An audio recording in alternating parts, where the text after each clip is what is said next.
My sister scheduled her boyfriend's surprise party on my wedding day and my parents chose to attend it instead. Now they want me to have my wedding again after learning I'm getting all of my aunt and uncle's inheritance. I, 28F, have always felt like the black sheep in my family, especially when compared to my younger sister Elaine, 26F. Our parents, particularly our mom, have shown clear favoritism towards Elaine for as long as I can remember. I've never been able to figure out exactly why Elaine is the favorite, but it's been obvious since we were kids.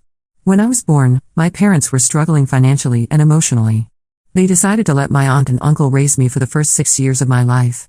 According to my aunt, my mom was dealing with severe postpartum depression, which made it difficult for her to care for me. My aunt and uncle didn't hesitate to take me in, understanding the severity of the situation. As a baby, I had no idea that my aunt and uncle weren't my real parents. I grew up in their loving household, feeling secure and happy. However, things began to change when I started school. My parents would visit occasionally, explaining that they were my real parents and that my stay with my aunt and uncle was only temporary. These visits were always confusing for me. I was excited to see my parents, but I also felt a sense of abandonment. I would watch them spend a few hours with me, playing and talking, but then they would leave, taking Elaine with them. This pattern continued, and it became clear that Elaine was always their priority.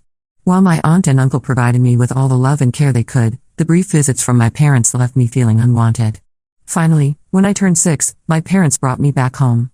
At first, I was excited to be reunited with my family, but the excitement quickly faded. I realized how different life was compared to living with my aunt and uncle.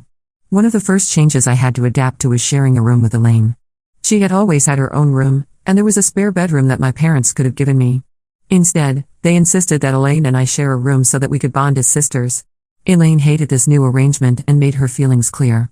If I played too loudly or read books that my aunt and uncle had bought for me, Elaine would mock me, calling me names. Whenever I tried to decorate my side of the room, Elaine would scoff and call me childish. If I brought home a good grade from school and excitedly showed it to my parents, Elaine would roll her eyes and sarcastically call me the teacher's pet. When I practiced playing the guitar my aunt and uncle had gifted me, Elaine would tell me I sounded awful and should give up. Even small things like how I organized my toys or the way I talked about my day became reasons for Elaine to ridicule me. With time, I realized that the things I enjoyed doing became points of contention. The warmth and acceptance I had felt at my aunt and uncle's home was replaced with a constant sense of tension and conflict. Elaine had a problem with everything I did, and it made me self-conscious. Imagine your younger sister, someone you wanted to bond with, making fun of you for every small thing. It made me start doubting myself. I was too young to understand that what Elaine was doing was bullying. I thought maybe I was the problem and just wanted to fit in with my family. I stopped reading my books at home and would only read them at school. I stopped playing my guitar altogether. I did all of this hoping that maybe Elaine would accept me if I changed. Unfortunately, no matter how much I tried to adapt and fit in, Elaine's attitude towards me didn't improve. The more I tried to please her, the more I felt like I was losing parts of myself. Even when I stopped doing all the things that annoyed Elaine, she would find new ways to mock me. I remember in my early teens, I developed acne due to hormonal changes. Elaine would constantly tell me how ugly I looked and that my face was disgusting. Hearing this was so hurtful that I would cry and go to our parents. Instead of supporting me and telling Elaine off, my mom would tell me to stop crying and toughen up. Dad wasn't much help either, he would try to stay out of it. Mom would tell me how I needed to stand up to my sister instead of coming to her. As a result of Elaine's bullying and my parents' inability to make me feel safe and loved, I felt confused and isolated. I longed for the nurturing environment I had with my aunt and uncle, where I had always felt valued and understood. My aunt and uncle did come to visit whenever they could, and when they did, they would try to gently talk to Elaine and tell her not to trouble me, but she never paid them any attention. As I grew older, I slowly became a very angry teenager. I remember that even though Elaine was younger than me, she was more popular at school, and she didn't like that I was starting to make friends. She would try to sabotage my friendships by spreading rumors about me. This time, instead of asking my parents for help, I started standing up for myself. I would confront her about the rumors and tell my friends the truth. Elaine would complain to our parents, and I would sometimes get scolded, but I still felt a mix of satisfaction and guilt for retaliating. The last straw that proved to me exactly how much my parents favored Elaine over me was during my high school graduation. I had worked hard throughout high school and was graduating with honors. I wanted my parents' support and presence at the ceremony, hoping for their pride and encouragement. However, just days before the ceremony, my mother informed me that Elaine had a dance recital scheduled on the same day. Despite my graduation and her recital being hours apart, Elaine wanted my parents to attend her full dress rehearsal, and according to my mother, she needed them more. My mother assured me that my dad would be there to support me. Though disappointed, I resigned myself to the idea that at least one parent would be there for me. On the day of the ceremony, I was shocked when even my dad didn't show up.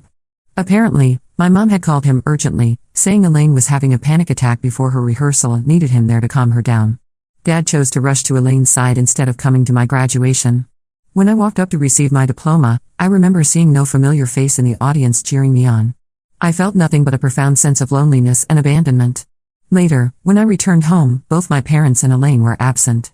I called them only to learn that they were still with Elaine, celebrating her successful rehearsal. Hours passed before they returned, jubilant and celebrating Elaine's performance. They hugged her tightly and praised her accomplishments as if it were the most significant event of the year.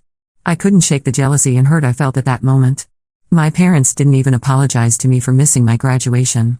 It was a stark realization of where I stood in my parents' priorities. Despite my hard work and achievements, I was always overshadowed and unappreciated compared to Elaine. This entire thing became a turning point in my understanding of how my parents viewed us, and it shaped my perception of myself within my own family. I started to stop asking my parents for help or for them to be present.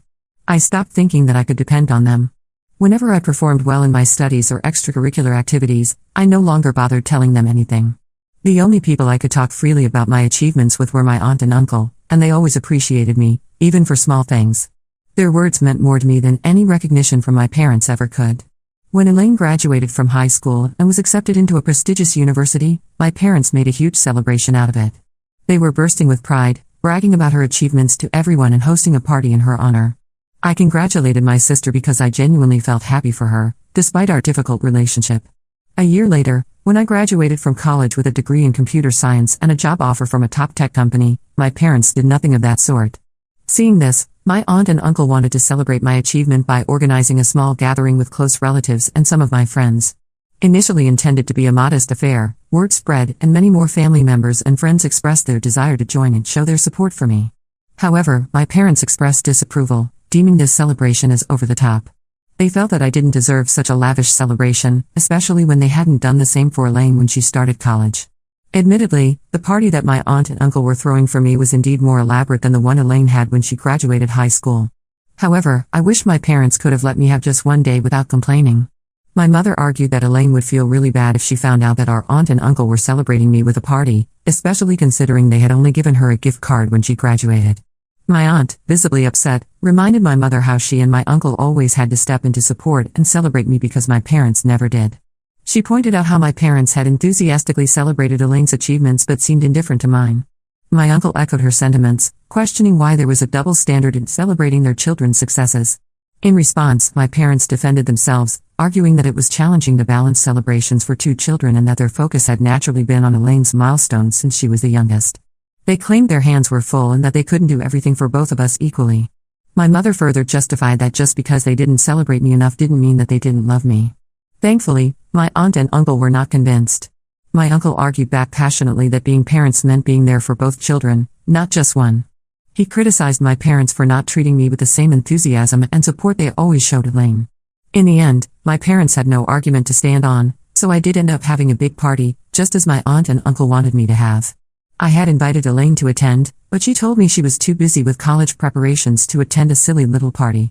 For years, my parents continued to show their favoritism towards Elaine, even when we were both adults.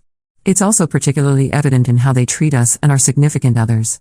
While Elaine and her boyfriend were always warmly welcomed to our family gatherings, I felt increasingly excluded, especially after I started dating my boyfriend, Jake. When family events came around, my parents would extend invitations to Elaine and her boyfriend without fail each year. However, after I introduced Jake to them, suddenly my parents had concerns about their gatherings becoming too crowded if they invited Jake as well. It felt like a double standard. What made it worse was how my parents viewed and talked about Jake. Despite his impressive academic achievements and successful career as a software engineer, they would find reasons to criticize him. Meanwhile, Elaine's boyfriend, who had dropped out of college and was still trying to figure out his career path, was never questioned or judged in the same way. My mother's comments were particularly hurtful. She once openly expressed to me how she would have preferred me finding a more family-oriented guy instead of someone like Jake, who was so career-driven. She even suggested that Jake would not be a good father to my future children. Despite her remarks, I continued my relationship because I believed in Jake and our future together.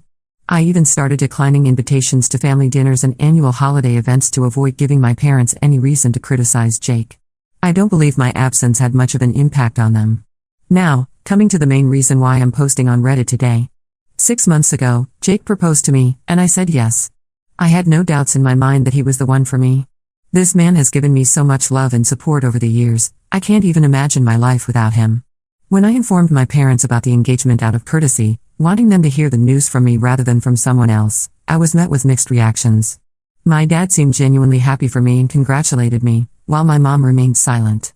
Later, my mother texted me to express her disappointment.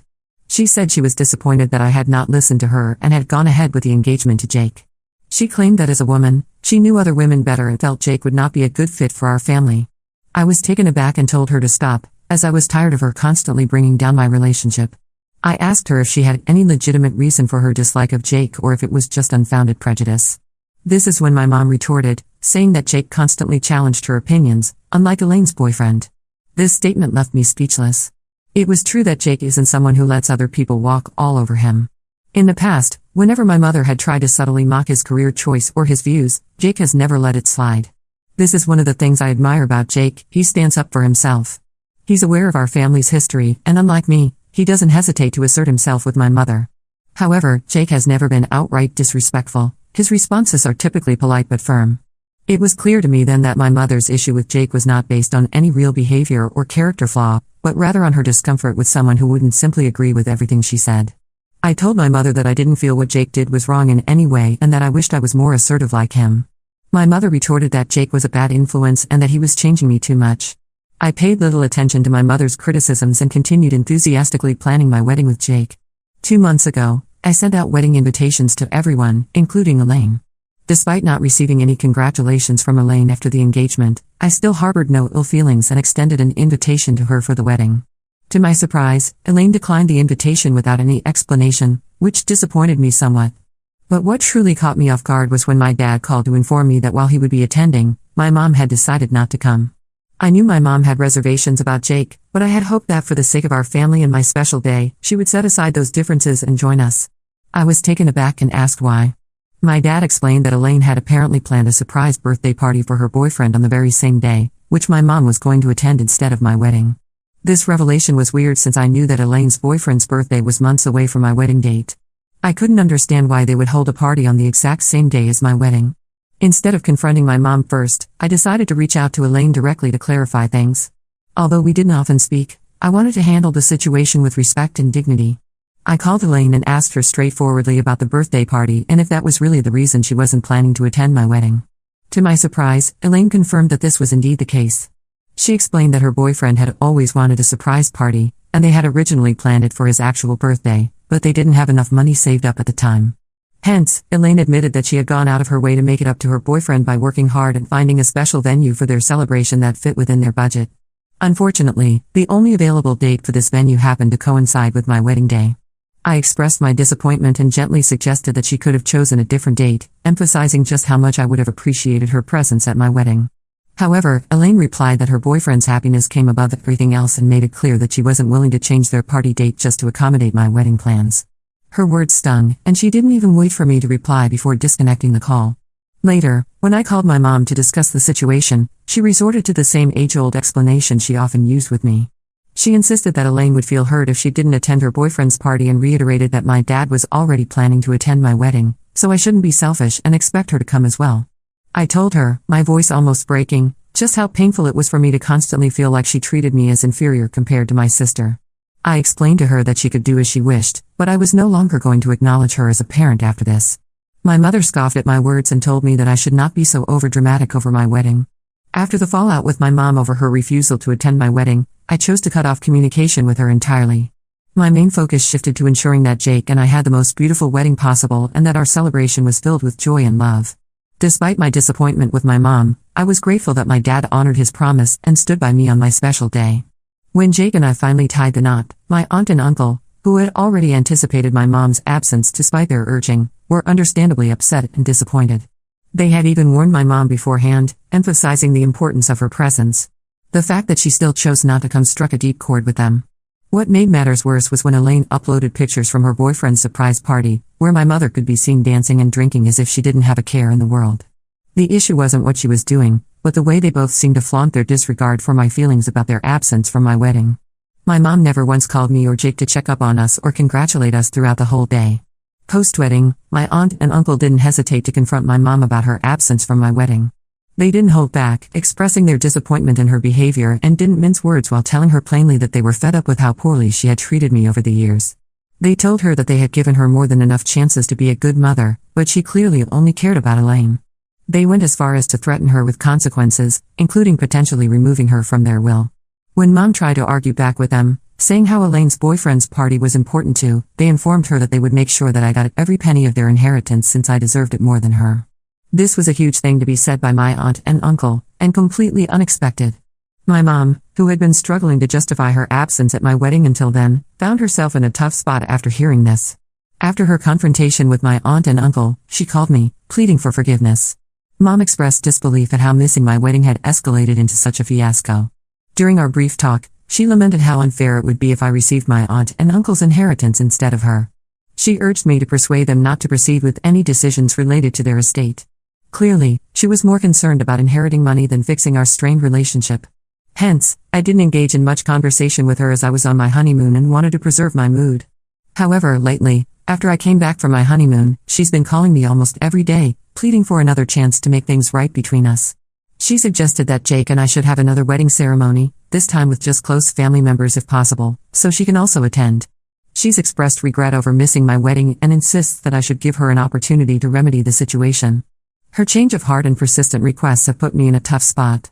On one hand, I understand her desire to make amends, but on the other, it's hard to ignore the hurt caused by her absence and the deeper issues it represents. I don't want to plan another wedding just for her to attend. Also, out of nowhere, Elaine sent me a text saying how I should not have involved our aunt and uncle in our private matters and that Mom is really afraid of losing her inheritance. She said for the sake of Mom, I should stage another wedding just to restore the peace within our family. Ida, if I don't give in to the demands of my mom and Elaine to have another wedding? Update 1, it's been about 3 weeks since my last post, and a lot has happened. I want to thank everyone for their supportive comments and advice. Your words really helped me gain perspective on my situation.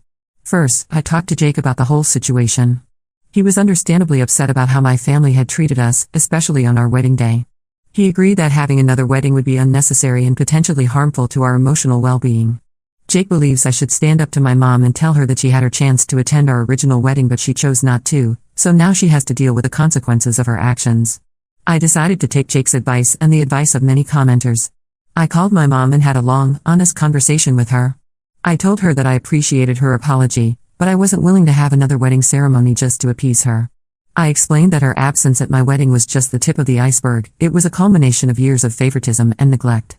My mom tried to defend herself, saying she always loved me but found it difficult to connect with me after I lived with my aunt and uncle for so long. She claimed that she felt like she didn't know how to be a mother to me and that's why she gravitated towards Elaine. I told her that while I could understand her struggle, it didn't excuse her behavior over the years. I also addressed the inheritance issue. I made it clear that I had no intention of influencing my aunt and uncle's decision about their will. I told her that their choice was their own, and if she wanted to change their minds, she needed to speak to them directly and work on repairing her relationship with them. The conversation ended with my mom in tears, begging me to reconsider. I stood my ground and told her that while I was open to working on our relationship in the future, I needed time and space to heal. I also made it clear that any reconciliation would need to include acknowledgement of past hurts and a genuine effort to change. After my conversation with my mom, I received an unexpected call from Elaine. To my surprise, she wanted to meet up and talk. Curious about what she had to say, I agreed to meet her at a local cafe. When we met, Elaine seemed nervous and uncomfortable. She started by apologizing for missing my wedding and for her behavior over the years. She admitted that she had always been jealous of the close relationship I had with our aunt and uncle, and that she felt like she had to compete for our parents' attention. Elaine then dropped a bombshell. She revealed that she and her boyfriend had broken up shortly after his surprise party. Apparently, the stress of planning the party and the guilt of missing my wedding had put a strain on their relationship. She confessed that she regretted prioritizing the party over my wedding and that she wished she could turn back time. I was shocked by Elaine's confession and honesty. For the first time in years, I saw vulnerability in my sister. We ended up talking for hours, sharing our perspectives on our childhood and our relationship with our parents. Elaine admitted that she had often felt pressured by our mom to be perfect and that she resented me for seemingly having an escape with our aunt and uncle. While this conversation didn't erase years of hurt, it felt like a step in the right direction. Elaine and I agreed to work on our relationship and to be more open and honest with each other in the future. However, just as things seemed to be looking up with Elaine, I received some troubling news from my aunt and uncle. They called to inform me that my mom had shown up at their house, demanding to know why they were planning to leave their inheritance to me. Apparently, she had accused them of trying to buy my love and loyalty with money. My aunt and uncle were upset by my mom's behavior and accusations. They reassured me that their decision about their will was based on their love for me and their disapproval of how my parents had treated me over the years. They also mentioned that my mom had threatened to contest the will if they went through with their plan. This situation has created a new layer of tension in the family. I feel guilty that my aunt and uncle are facing such stress because of me, even though I know it's not really my fault. I'm also worried about how this might affect my budding reconciliation with Elaine. Jake has been incredibly supportive throughout all of this. He suggested that we take a short trip away to clear our heads and get some perspective on the situation. I'm considering taking him up on this offer. I'm at a loss for what to do next. Should I try to mediate between my mom and my aunt and uncle? Should I stay out of it entirely? How do I navigate my new relationship with Elaine in light of all this drama? Any advice would be greatly appreciated. Update 2. It's been about 2 months since my last update, and the situation has taken some unexpected turns. I want to thank everyone again for their support and advice. Your insights have been invaluable during this challenging time. After much consideration, Jake and I decided to take that short trip he suggested. We spent a week at a quiet beach resort, away from all the family drama. It was exactly what we needed, time to relax, reconnect, and gain some perspective on everything that had happened. During our trip, I received a call from my dad. He rarely reaches out independently, so I knew something significant must have happened. Dad informed me that Mom had suffered a minor heart attack. She was stable and recovering in the hospital, but the doctors advised her to avoid stress. Despite my complicated feelings towards my mom, I felt worried and guilty. Jake and I cut our trip short and returned home immediately. When we arrived at the hospital, we found Elaine already there, looking exhausted and worried. To my surprise, my aunt and uncle were also present. They explained that despite their recent conflicts with Mom, they couldn't stay away when they heard about her health scare. Their presence seemed to have a calming effect on everyone. When I entered Mom's hospital room, I was struck by how small and vulnerable she looked. Her eyes filled with tears when she saw me, and she reached out to hold my hand. For the first time in years, I saw genuine remorse in her eyes. Mom began to speak, her voice weak but determined. She apologized for her behavior over the years, admitting that she had let her insecurities and fears drive a wedge between us. She confessed that she had always felt inadequate as a mother, especially after giving me to my aunt and uncle for those early years. Instead of working to overcome those feelings, she had channeled her energy into Elaine, creating an unhealthy dynamic in our family. What she said next shocked me. Mom revealed that she had been seeing a therapist for the past month, trying to work through her issues and understand why she had treated me the way she did. She said that her heart attack had been a wake-up call, making her realize that she needed to make things right before it was too late. Elaine, who had been listening silently, suddenly burst into tears. She apologized for her role in the family dysfunction, admitting that she had often taken advantage of Mom's favoritism instead of standing up for me. She expressed regret for missing my wedding and for not being a better sister over the years. As we talked, years of pent-up emotions came pouring out. There were tears, accusations, and painful truths shared. But for the first time, it felt like we were all truly listening to each other. In the midst of this emotional conversation, my aunt and uncle joined us. They shared their perspective on the situation, explaining why they had made the decision about their will. They emphasized that it wasn't about playing favorites, but about trying to right what they saw as years of imbalance in the family. To everyone's surprise, Mom asked my aunt and uncle to keep their original plan for the will. She said that she now understood why they had made that decision and that she no longer wanted to contest it. She acknowledged that her behavior had been driven by fear and greed rather than love and concern for me. This conversation marked a turning point in our family dynamics. While it didn't erase years of hurt and resentment overnight, it opened the door for honest communication and healing. We all agreed to attend family therapy sessions to work through our issues and learn healthier ways of relating to each other. As for Jake and me, we're cautiously optimistic about these developments. We've decided to maintain healthy boundaries with my family while giving them a chance to prove that they're serious about change. Jake has been incredibly supportive throughout this process, reminding me that it's okay to protect myself emotionally while also being open to reconciliation. I know we have a long road ahead of us, but for the first time in years, I feel hopeful about my relationship with my family. It's a strange mix of emotions, relief, anxiety, hope, and lingering hurt. But I'm committed to working through these feelings and giving my family a chance to make things right. Thank you all for your support and advice throughout this journey. Your words have given me strength and clarity during some of the most challenging moments. I'll keep you updated on how things progress. Update 3. It's been 6 months since my last update, and I wanted to share how things have evolved in my family. The family therapy sessions we agreed to attend have been challenging but incredibly beneficial. We've had moments of breakthrough and setbacks, but overall, I can see a positive change in our family dynamics. My mom has continued with her individual therapy alongside our family sessions. She's made significant progress in understanding her past behaviors and working on changing them. There have been difficult conversations where she's had to confront the pain she caused me over the years, but she's shown a genuine commitment to making amends. Elaine and I have been working on rebuilding our sisterly bond. We've started having regular sister dates where we catch up and share our lives with each other. It's been nice to discover the person my sister has become without the cloud of resentment and competition hanging over us. My dad, who had always been somewhat passive in family conflicts, has also stepped up. He's acknowledged his role in enabling the dysfunction in our family and has been actively working on being more present and supportive. As for my aunt and uncle, they've been incredibly supportive throughout this process. They've participated in some of our family therapy sessions, helping to provide context and perspective on our family history. They've also maintained their decision about their will, but it's no longer a point of contention in the family. Jake has been my rock through all of this. He's been patient and understanding, offering support when I need it and space when things get overwhelming. His presence has been a constant reminder of the healthy, loving relationship I deserve. One of the most significant developments came last month when my mom approached Jake and me with an idea. She suggested that we renew our vows on our first wedding anniversary, with a small ceremony including our immediate family and closest friends. Unlike her previous suggestion of a second wedding, this felt genuine and not driven by guilt or ulterior motives. After discussing it thoroughly, Jake and I agreed. We saw it as an opportunity to celebrate our love and the progress our family has made. The ceremony was intimate and beautiful, filled with emotion and sincerity. Seeing my mom, dad, and Elaine there, genuinely happy for us, was a moment I'll cherish forever. I won't pretend that everything is perfect now. We still have our moments of tension and old habits sometimes resurface. But the difference is that now we have the tools and the willingness to address these issues head-on. I've learned that healing family relationships is a long, ongoing process. It requires patience, forgiveness, and a commitment from all parties involved. While I'm cautiously optimistic about the future of my family relationships, I'm also proud of the boundaries I've maintained and the personal growth I've achieved through this journey. Thank you all for your support and advice throughout this challenging time. Your words have been a source of strength and clarity. While our family story is still being written, I feel hopeful about the chapters to come.